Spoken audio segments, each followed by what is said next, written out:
speaking of moving, we have the honor to welcome a very special keynote speaker this evening. And this is someone who definitely has been moving throughout his life, has moved mountains, has moved ideas, and he's here tonight to share that leadership journey with us. Tonight, we welcome Frank Islam, a successful entrepreneurial, philanthropist, civic leader, and thought leader with a special commitment to civic, educational, and artistic causes. He currently heads the FI Investment Group, a firm that he established after he sold his information technology firm, the QSS Group, in 2007. He serves on numerous boards and advisory councils, including the Kennedy Center Board of Trustees, the U.S. Institute of Peace, the Woodrow Wilson Center, and the Brookings Institution. He also serves on various boards and councils and more than half a dozen universities, including Johns Hopkins University, American University, and George Mason. An avid contributor to the Huffington Post, we knew that Frank was going to be an excellent speaker for us this evening because his commitment to service. And that is what these fellows here tonight are doing.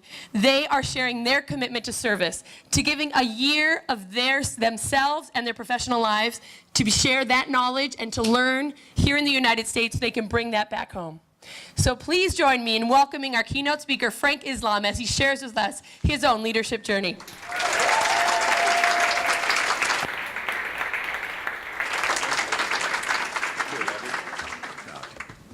So, what's your name? You really did a good job. Thank you. Give her a big round of applause.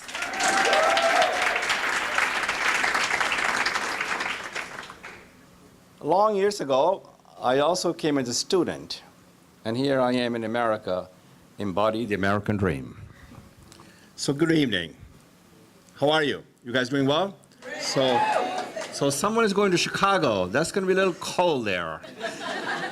And where are you going? New York. New York. That's not that bad.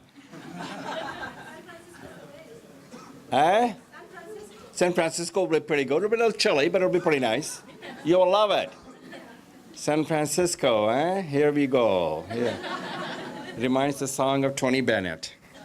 So distinguished guests, members of the incoming Atlas Fellows, ladies and gentlemen. And thank you, Abby, for that kind introduction. I should have her everywhere for my introduction. She does a good job. Give her a big round of applause.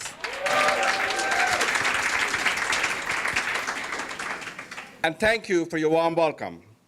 And thank you for your hospitality. I'd like to take this opportunity to thank Scott Beal for his leadership, for his passion, for his commitment, and for inviting me to address you today. Let's give a big round of applause to Scott. We need people like Scott in our country who will be the difference maker, who can change people's lives. And he has, and he continues to do so. So I've been invited to be with you, Atlas Fellows, today to share some thoughts regarding my journey and your journey, and I will do so. Before telling you about my journey, though, let me begin by commending all of you, fellows, for this part of your journey, for coming to the United States of America to serve what it has been called the Rivers Peace Corps. The Peace Corps was created by President John F. Kennedy, and he selected his brother-in-law, Sergeant Shriver, to establish and head it. President Lyndon Johnson called with Shriver to leave the Peace Corps and to establish the Office of Economic Opportunity in order to initiate a war on poverty here in the United States. President Johnson created the Office of Economic Opportunity because he recognized that there were serious needs in America. Many needs and critical social issues still exist today, and you fellows are being given the opportunity to work on some of them as well as others around the globe. As I think about it, you have the opportunity to be opportunity creators. That's a gift. Opportunity is a gift.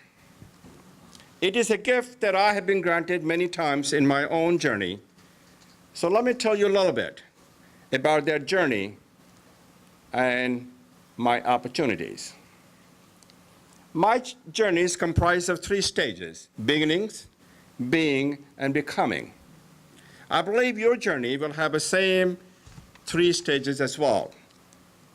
Beginning is who and where we are early in our life, and being is who and where we are at this point in our life, and becoming is who and what we want to be in the future as we continue our journey through the life's passages. Beginning. My beginnings were in India, and I see some of the students from India. Thank you for coming. This is a great country, you'll love it. So India was my birthplace and my home for the first 15 years of my life. Growing up in India had an enormous impact and influence on the person I am today. The strongest influences on me in India, they were my parents and Aligarh Muslim University. My family was a middle class of the Muslim faith. My parents taught me to treat the people the way you want to be treated, give dignity and respect to others, work hard, aim high, and pursue your dream. Do what you can to serve your country and your community. So, after graduating from high school, I went to Aligarh Muslim University. My days at Aligarh Muslim University had a profound effect on me. It reinforced many of the social and spiritual lessons that I learned from my parents. It gave me an excellent education. Most importantly, this institution provided me with the basic building blocks to become a successful entrepreneur, to assume serious responsibilities, and to become a passionate leader. This university shaped my story and determined my destiny. So those were my beginnings. Let me move on to discuss the being stage, the place where I am now, what I am doing. If you go to my website, frankislam.com, it says Frank Islam, entrepreneur, philanthropist, civic leader, and thought leader. Those are my current areas of engagement, involvement, and concentration. What I'm able to do now, because I came to this United States of America to pursue the American dream. And I achieved it. I embody the American dream. When I arrived in America at the young age of 15, I was not quite sure how I would achieve my dream. But I knew even then that being a business owner would be part of it. I also knew that it would mean being apart from my family and developing my own career track with a little parental or professional guidance. That was a daunting challenge. But it was also an opportunity. That's the way I saw it. An opportunity to define myself in America, the land of opportunity. The process of defining myself had 5 phases. Getting a good education, taking a risk, becoming an entrepreneur, building a strong and talented team who shared my vision and my values, broadening my horizon. I got my bachelor's and master's degree in computer science at the University of Colorado in Boulder. Boulder is breathtaking. And I love Boulder, Colorado. I'm off the script right now, but that's fine. That gave me the knowledge I needed to go into business.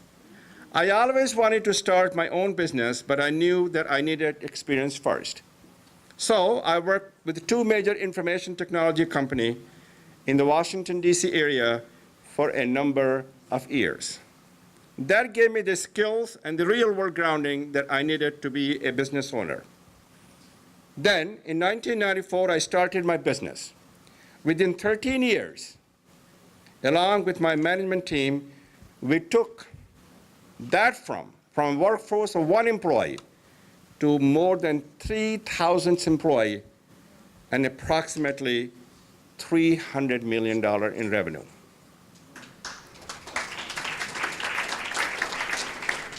The team of talented managers was central to everything.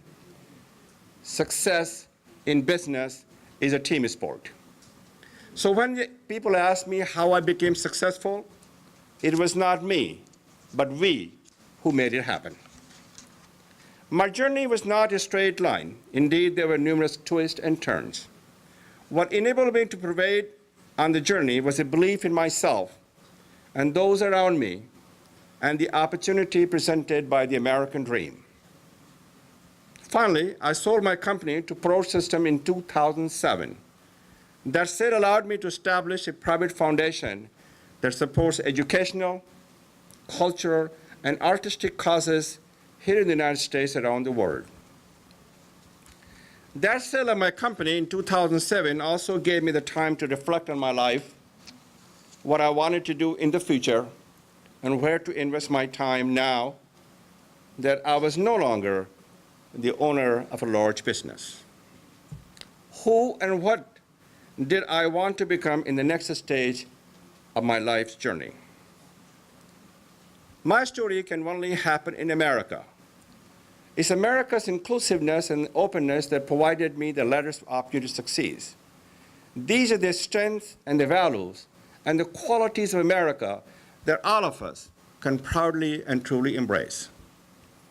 The current political climate in America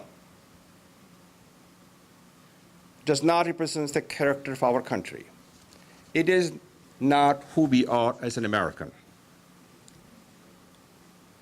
So that is no matter where we are in our life journey, each one of us, no matter what age, is in the process of being and becoming. We are who we are today and can shape who we will be tomorrow if we have a clear vision and commitment for what we want to achieve in the future, and the plan in conjunction with passion, perseverance, and patience to get there. As I have said, at present, I'm an entrepreneur, philanthropist, civic leaders, and thought leaders. I have plans that I have implemented and much more that I want to do in each of these areas. Time does not permit me to share all of those plans, but I will share some of what I'm doing in the areas of what I call purposeful philanthropy. Purposeful philanthropy is making investment focus on pivot point areas that matter to the future of society.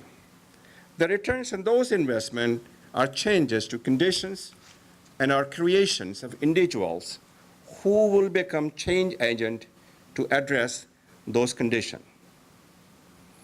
There's a distinction between purposeful philanthropy and charity. The focus in charity is to provide a handout. The focus on purposeful philanthropy is to provide hand up. I'm reminded by the words of President John F. Kennedy when it comes to philanthropy, who said, "To whom much is given, much is expected." So here are 3 examples of my engagement in providing that hand up through purposeful philanthropy. In February, I went to India to dedicate, here's my wife over there, Debbie, and the name of the, so in February, I went to India to dedicate the Frank and Debbie Islam Management Complex that our foundation contributed $2 million to Aligarh Muslim University. As I said at the dedication ceremony, we made that investment because of our firm belief that from that management complex will come future leaders who will make India and the world a better place. A second and third investment that we made currently are U.S. Institute of Peace and the Kennedy Center. We firmly believe in their missions, in their goals, and their objectives. United States Institute of Peace is an organization devoted to nonviolent prevention and mitigation of conflict around the globe. It is engaged in making the transition to peaceful and stable democracy around the world. As you all know, the Kennedy Center is a temple of art. Art is a sweet spot in our family. Art plays a pivotal role in connecting, inspiring, engaging, and educating communities. Art transcends all boundary. It represents the very best of our humanity. We are celebrating President Kennedy's 100th birthday on May 29. And President Kennedy was an advocate of the art. He reminded us when he said, art nourishes the roots of our culture. Giving back has meant much more to me than reaping the financial resources. Giving back is much more rewarding than making any money that you'll make in all your life. So let me shift gears from my journey and wrap up to give you some advice to you Atlas Fellows as you move forward on your own journey and process of being and becoming. That advice is be a leader, be civically engaged, be an opportunity creator. Be a leader. Doing the right thing is the essence of leadership. There's an old American saying, managers do things right, leaders do the right things. Leaders do the right thing. That should be true in all fields: business, politics, religion, healthcare, and yes, even nonprofit organizations like Atlas Corp. One problem is we have too many people in leadership positions that do not do the right thing. They are executives at the top of the organization food chain whose sole purpose is to advance their own careers and earnings with little to no concern for the organization's customers, employees, or the communities they should serve. The other problem is that many organizations have managers, not leaders. Because of what you are learning and doing through the Atlas Fellowship, you will be equipped to fill the leadership gap.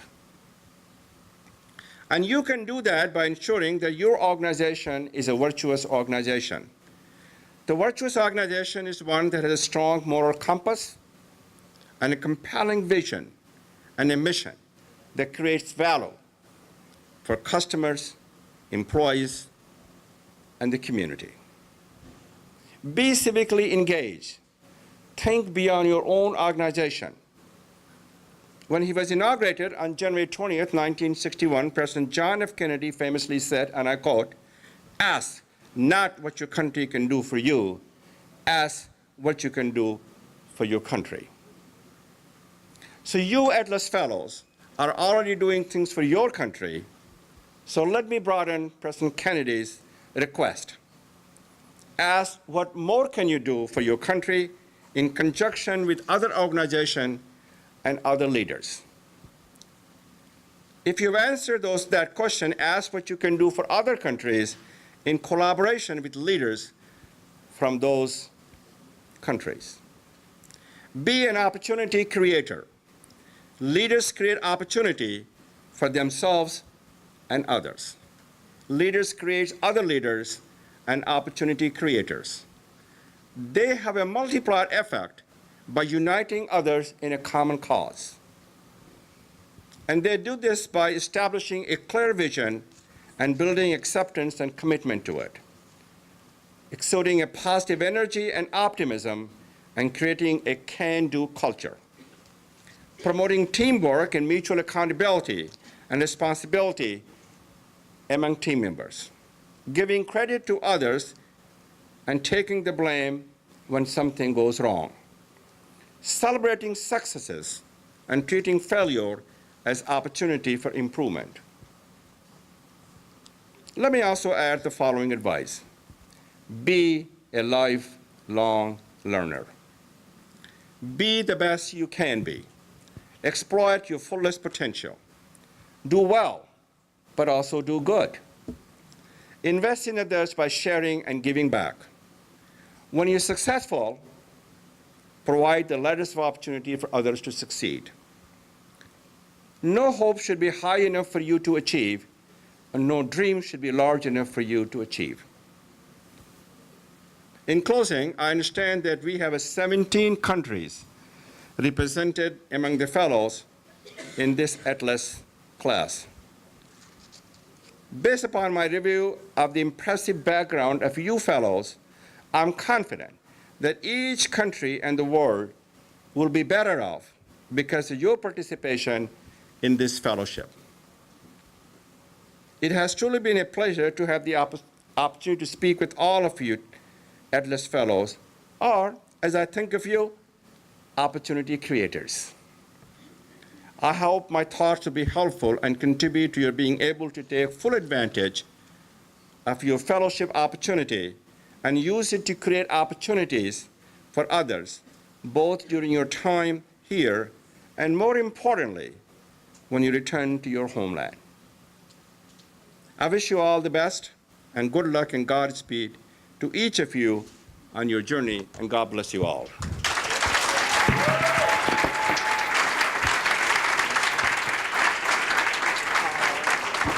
Thank you so much. Such inspiring words. And actually, we have an Atlas Corp tradition. When we welcome new people to our network and those who share such inspiring sentiment with us, we present them with the official Atlas Corp pin. So we are going to have our Atlas Corp pinning, one of our 24.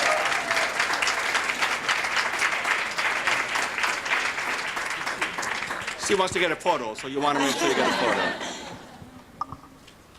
And we have one other saying that is, once a part of Atlas Corp, always a part of Atlas Corp. So no, we consider you part of the family. So thank you very much. Thank you. Thank you.